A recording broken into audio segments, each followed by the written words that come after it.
April 12, 1861 to April 9, 1865. Those 4 years represented one of the darkest chapters in American history, drenched in blood and marked by unspeakable loss.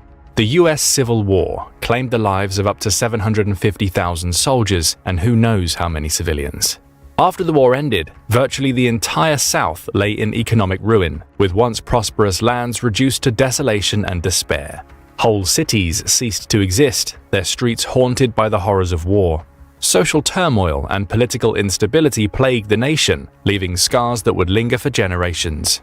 Generations that tremble at the possibility of history repeating itself.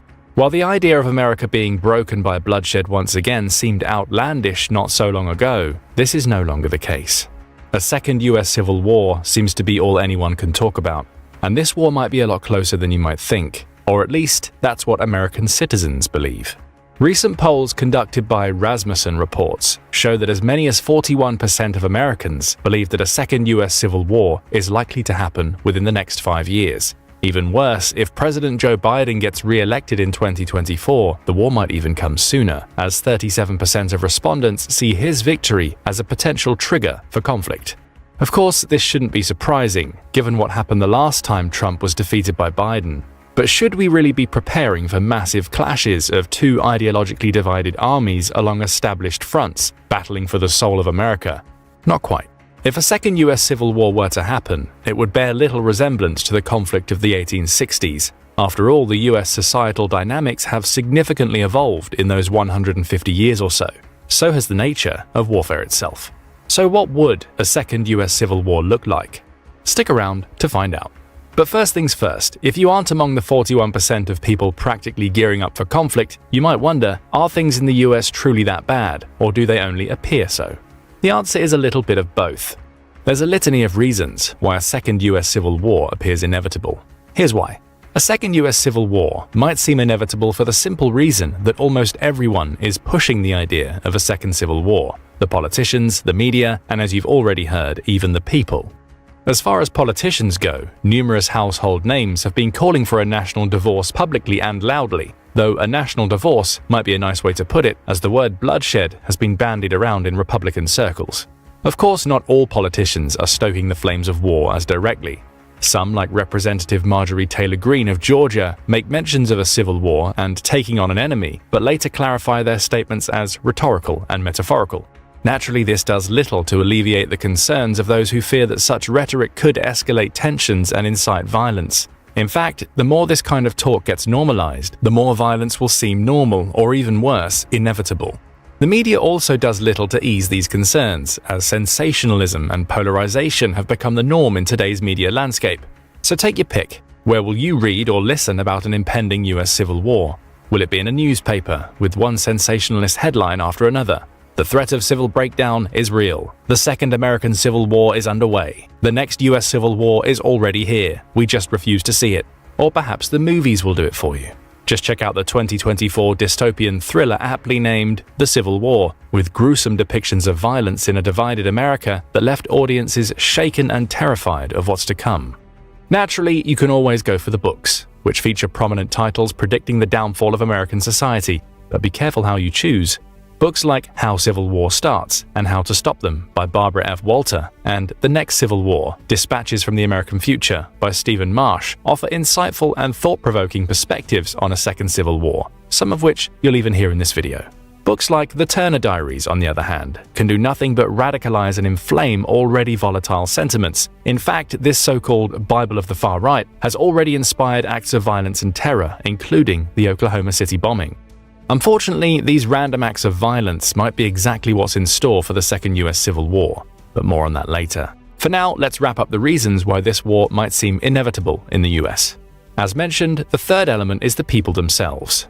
No matter which poll you look at, you'll see concerning results. One says that roughly 25% of respondents want their home state to break off from the United States.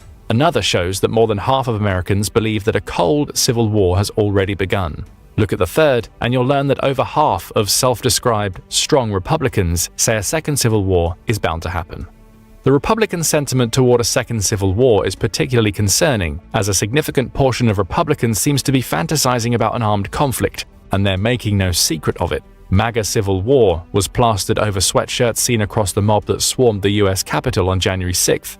To be fair though, Democrats also appear to be looking for a way out of the Union. As many as 41% of those who voted for President Biden in 2020 now say that it might be time to split the country. And a split might be exactly what's coming, as there are more reasons to believe a second US Civil War is looming on the horizon. But this time, we aren't tackling why a war appears inevitable. We're discussing why it might just be truly inevitable.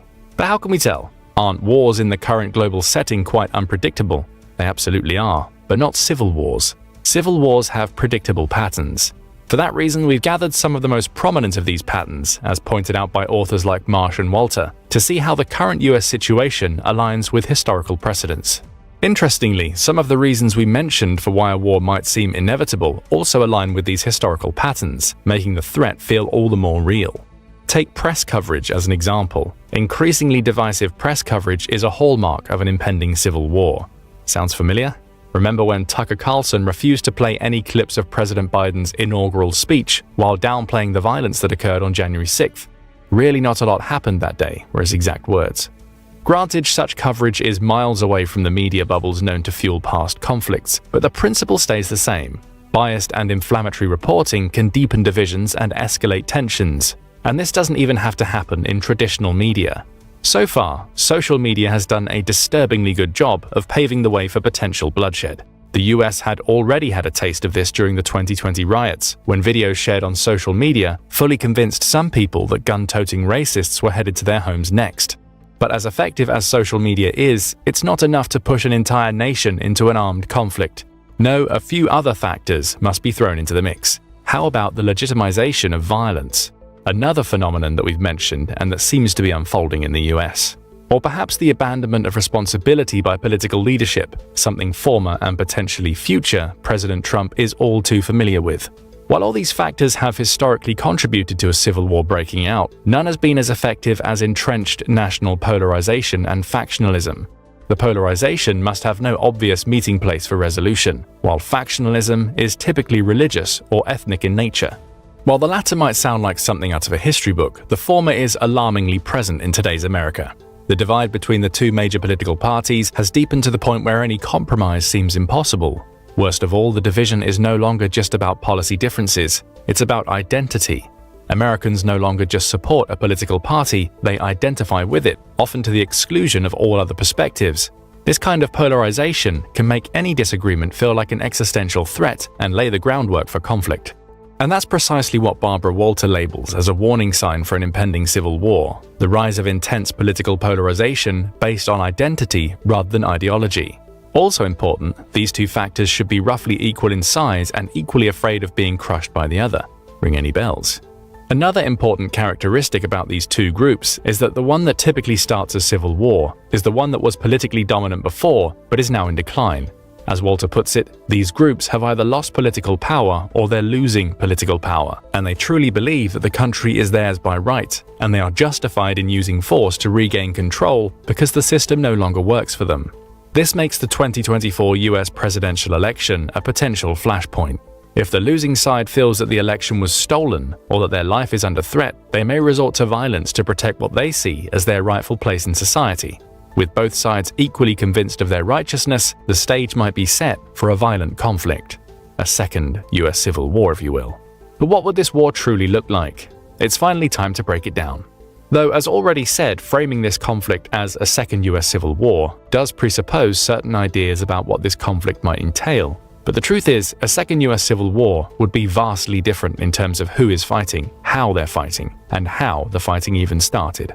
Though there is a whole host of disturbing scenarios involved in tackling these three aspects, our scenario will borrow from three key historical events that seem to outline a potential blueprint for a second US Civil War. And no, the first Civil War isn't among them. The first event of importance is actually the Troubles, a harrowing period of conflict in Northern Ireland that lasted for about 3 decades. This is also arguably the most quoted model for a second US Civil War. The Troubles involved paramilitary groups, soldiers and police, and claimed about 3,600 lives. This conflict has long served as inspiration for the American violent far-right underground. Even while the Troubles were still going on, there were calls for making America island recreated. The second potential model for the Second US Civil War, or parts of it, is Italy's Years of Lead.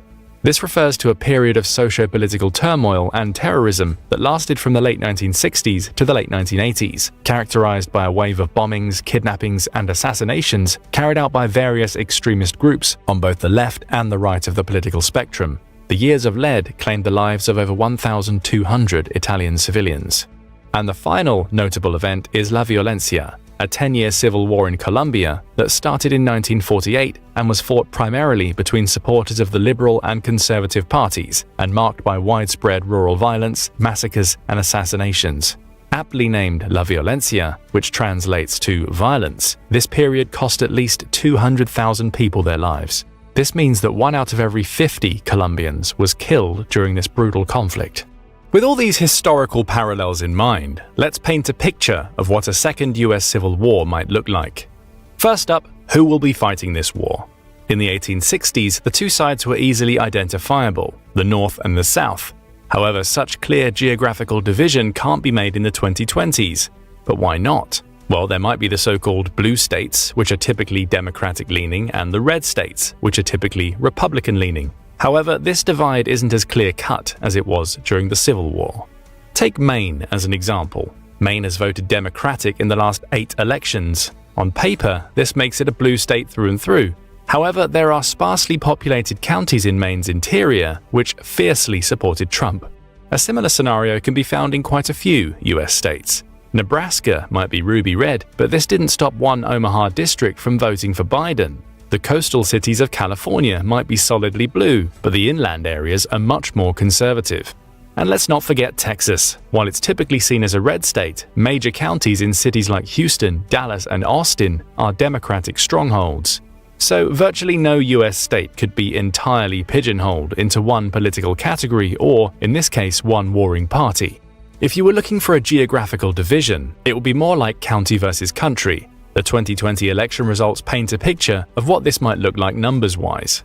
In 2020, Trump carried 2,588 counties with approximately 130 million residents, mostly living rurally. Biden, on the other hand, won in only 551 counties, but counties that house as many as 198 million people.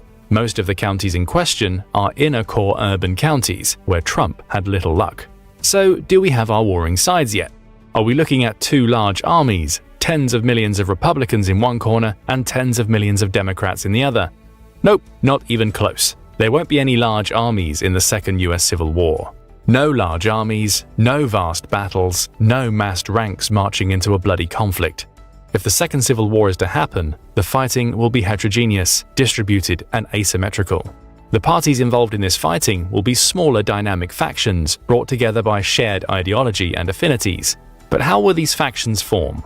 Newsflash, they already exist. Well, at least some of them. Believe it or not, it's never been easier to rally like-minded individuals around a cause or ideology as it is now, all thanks to the power of social media. This connectivity allows small, ideologically aligned groups to form rapidly and organize themselves for action, even without traditional hierarchical structures.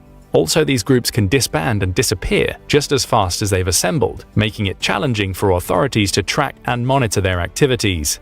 And that's not even the worst part. Given how freely available information is online, virtually anyone can read up on a faction, claim their allegiance, and start committing brutal acts of violence in their name. Take Antifa as an example. It's not like there's a membership card or an official website to join the left-wing anti-fascist movement. So what's stopping rogue actors from adopting the Antifa label and wreaking havoc everywhere? Absolutely nothing. The same goes for a number of shapeless extremist organizations and movements within the US. In other words, a second civil war can be fought by virtually anyone under the guise of factions like Oath Keepers, Proud Boys, Boogaloo Boys on the right, and Antifa and various anarchist groups on the left.